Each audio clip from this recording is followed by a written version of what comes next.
Hello everyone, what's up? Welcome back to my channel and welcome back to a new vlog. তো আজকে হচ্ছে হায়দ্রাবাদে day 5। একটু আগেই জাস্ট আমরা হায়দ্রাবাদে ঢুকেছি, কোয়ার্টারেই এসেছি, মনোজিতের সিপিডব্লিউডি কোয়ার্টারে। ও যেহেতু অফিস থেকে অ্যাক্সেস পায় তো এসেছি। তো আজকে হায়দ্রাবাদে কি করছি, কোথায় যাচ্ছি, কি করছি সবটা তোমাদের সাথে শেয়ার করব। তো ভিডিওটা শেষ পর্যন্ত দেখো। আর ইন্ট্রোডাকশনের জন্য বলে দিই, হ্যালো, আমি শ্রেয়া। আমি আমার চ্যানেলে বিউটি, ফ্যাশন এবং ট্রাভেল রিলেটেড কন্টেন্ট আপলোড করে থাকি। যদি তোমার আমাদের চ্যানেল দেখতে ভালো লাগে তো প্লিজ সাবস্ক্রাইব করে দিও আর don't forget to hit the bell icon also. যখনই আমি কোনো ভিডিও আপলোড করব তোমাদের কাছে তার নোটিফিকেশন জলদি পৌঁছে যাবে। সো আমরা তো মোটামুটি রেডি হয়ে গেছি, স্নান পান করে রেডি হয়ে রয়েছি। এবার যেহেতু একটু এখন এসছি, লাঞ্চ তো করতেই হবে।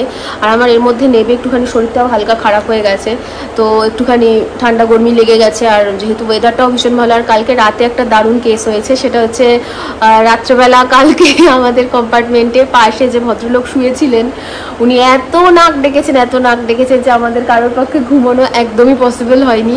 তো যাই হোক, এখন একটু রেস্ট নেবো। স্নান করা হয়ে গেছে, লাঞ্চ করে আসবো। পাশেই একটা লাঞ্চের জায়গা রয়েছে, ছোট্ট টিফিন হাউস রয়েছে, ওখান থেকে লাঞ্চ করে একটু এসে রেস্ট নেবো, দেন বিকেলবেলা বেরোবো। তো কী করছি তোমাদেরকে অবশ্যই ভিডিওতে জানাবো। তো ভিডিওটা কিন্তু শেষ পর্যন্ত দেখো। তো চলো আর বেশি বকবক না করে ভিডিওটা শুরু করা যাক। লাঞ্চের আগে আমরা মোটামুটি একটু রেডি হয়ে বেরিয়েছিলাম, তো যাতে কোথাও একটু সাইট সিন করে নেওয়া যায়। তো লাঞ্চ করার পরেই আমরা খেয়ে নিলাম একদম সামনে, আমাদের গলির সামনে থেকেই একটা ডাবের স্টল বসেছিল, 2 নম্বর স্টল। ওখান থেকে ডাব খেয়ে আমরা উঠে পড়লাম একটা অটোতে। তো অটো করে সাইড দিয়ে যখন যাচ্ছি একেবারে কলকাতার মতনই লাগছিল, কারণ এখানে কিন্তু ভীষণই কনজেস্টেড এরিয়া, ট্রাফিক প্রচুর রয়েছে এখানে, একেবারেই মনে হবে না যে কলকাতার বাইরে রয়েছে। ফার্স্ট যে জায়গাটা আমরা সেদিন ঘুরি সেটা হচ্ছে বিড়লা মন্দির। বিড়লা মন্দিরটা ভীষণই সুন্দর একটা জায়গা, তোমরা গেলেও তোমাদের ভীষণই ভালো লাগবে। পুরো মন্দিরটাই কিন্তু ভীষণ সুন্দর, নিট অ্যান্ড ক্লিন, এবং পুরো মন্দিরটাই কিন্তু শ্বেত পাথরের তৈরি। তো আমাদের তো ভীষণ ভালো লেগেছিল, তোমাদেরকে একবার ভেতরে দেখিয়ে দেবো। কিন্তু হ্যাঁ, এখানে কিন্তু কোনো রকম মোবাইল ফোনস বা কোনো রকমের কোনো কিছু অ্যালাউ নয়, যার জন্য ভিডিওটা আমরা করতে পারিনি। এরপর টোটো করে আমরা ওখান থেকে চলে যাই লুম্বিনী পার্ক এবং হুসেন সাগর লেকের উদ্দেশ্যে।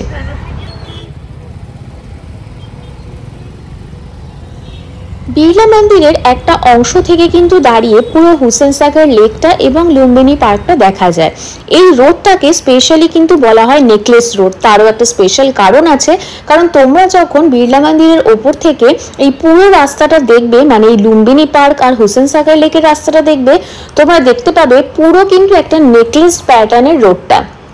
তো তার জন্য কিন্তু স্পেশালি এই রোডটার নাম কিন্তু নেকলেস রোড। তো আমাদের সাথে আমার এক ননদ ছিলেন, তো ওনাদের বাড়ি ওখানেই। তো দিদির সাথে আমরা বেশ মজা করে ঘুরেছি। আর এখানে কিন্তু গেলে তোমরা প্রচুর খাবার স্টল পাবে, ফুড স্টল পাবে, সেগুলো থেকে কিন্তু খাবার অবশ্যই ট্রাই করতে পারো।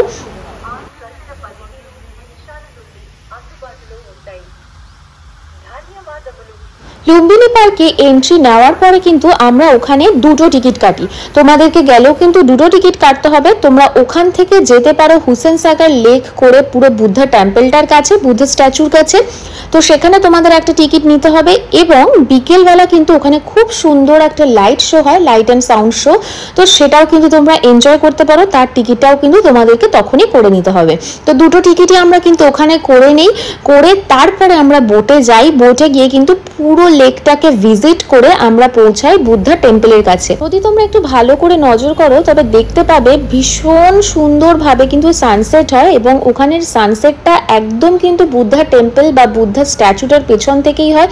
ভীষণ সুন্দর লাগে দেখতে, এবং ওই মন্দিরটা বা স্ট্যাচু যেটাই বলো না কেন, ওটা কিন্তু দূর থেকে এত ছোট লাগে, কিন্তু সামনে গেলে বুঝতে পারবে যে অ্যাকচুয়ালি স্ট্যাচুটা কতটা বড়।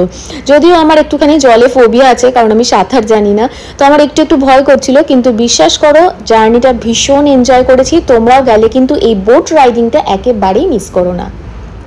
এই এরিয়াটা যেহেতু পুরোটাই জলে ঘেরা, তাই এখানে সারাদিন কিন্তু এত সুন্দর একটা হালকা ঠান্ডা হাওয়া দেয়, সেটা কিন্তু বলে বোঝানো যাবে না।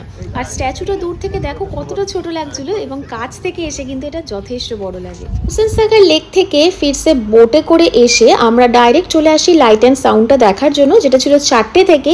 তো প্রথমেই এসে আমার জায়গাটা ভীষণ সুন্দর লাগে, কারণ হল বা গ্যালারি যেটাই বলো না কেন, এটা কিন্তু পুরোপুরি ওপেন, একদম খোলা আকাশের তলায়।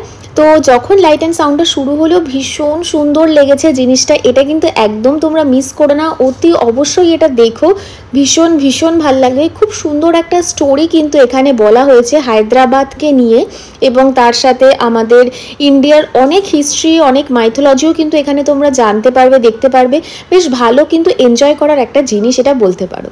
লাইট অ্যান্ড সাউন্ডের ওখানে প্রচুর পরিমাণে বলিউড সং চলছিল, তো সেই ভয়তে আমি কিন্তু সাউন্ডটা কেটেই দিলাম, কেননা কপিরাইট খাওয়ার সাংঘাতিক ভয় রয়েছে।